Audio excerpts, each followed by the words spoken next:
The governing Congress party in the southern Indian state of Karnataka recently set up Indira canteens in the state capital, Bangalore, which serve more than 200,000 cheap meals every day. The BBC's Geeta Pandey joins the queue to sample the treats and comes back more than satisfied. It's just after 7 o'clock and a crowd has already begun to gather outside a squat building, located near the bustling city market. At 7:30, the gate is thrown open and the crowds rush in.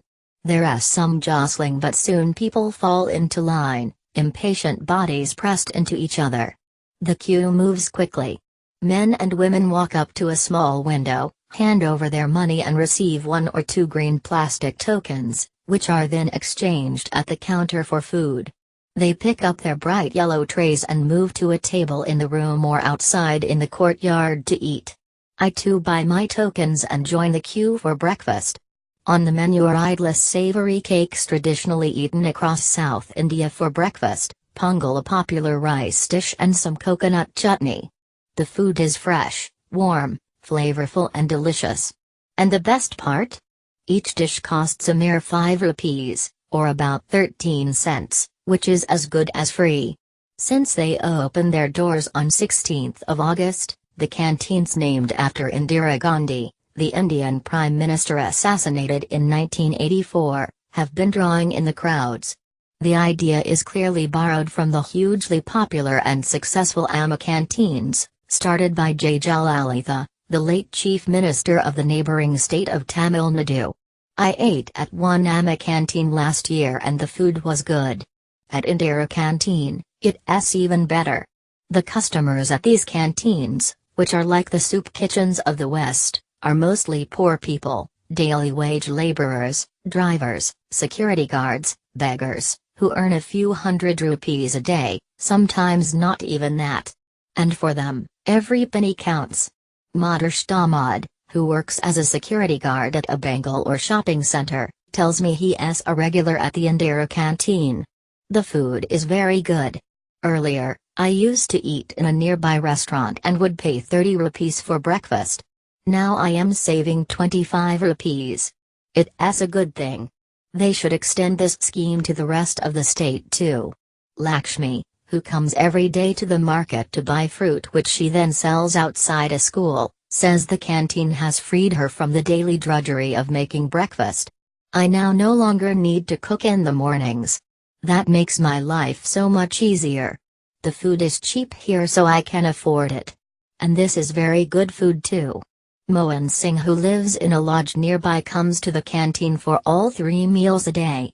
I spend 40 rupees on 3 meals, he says. Eating out is expensive.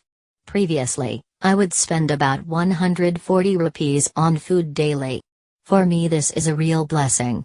Economists say the canteens are a burden on the exchequer, but they are a hit with politicians in a country where hundreds of millions of people live on less than $1 a day.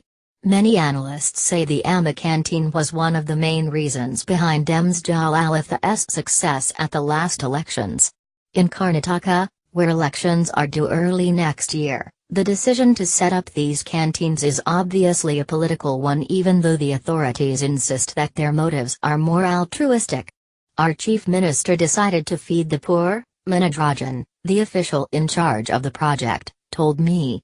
The canteens are aimed at the migrant population, cab drivers, students and working couples who have little time to cook. But, of course, they are open to every citizen. After the Chief Minister announced the plan for the canteens in April, Mr. Rajan's team worked day and night to turn the plan into reality.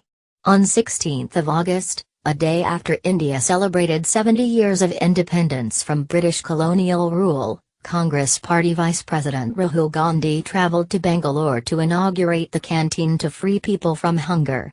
Today, there are 152 canteens in the city, serving 200,000 meals daily.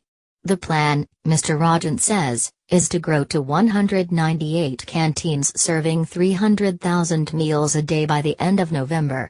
The scheme would then be expanded to cover the rest of the state by January, with more than 300 canteens in total. As lunchtime approaches and we begin to feel hungry again, We turn up at another Indira canteen for another meal. This time we dine in an upscale district called Markham Road. Here, the crowd is thinner but the customers include office workers and school students. The menu, consisting of piping hot rice and sambar lentils cooked with vegetables, does not disappoint. According to a popular saying, the way to people's hearts is through their stomachs. The Congress Party is hoping it will also win them votes at election time. Venkatesh, a fellow diner, tells me people are worried that these canteens would shut down if there was a change in government. I ask Mr. Rajan what would happen if the Congress Party lost. A citizen-centric project will continue, no matter who forms the government, he insists.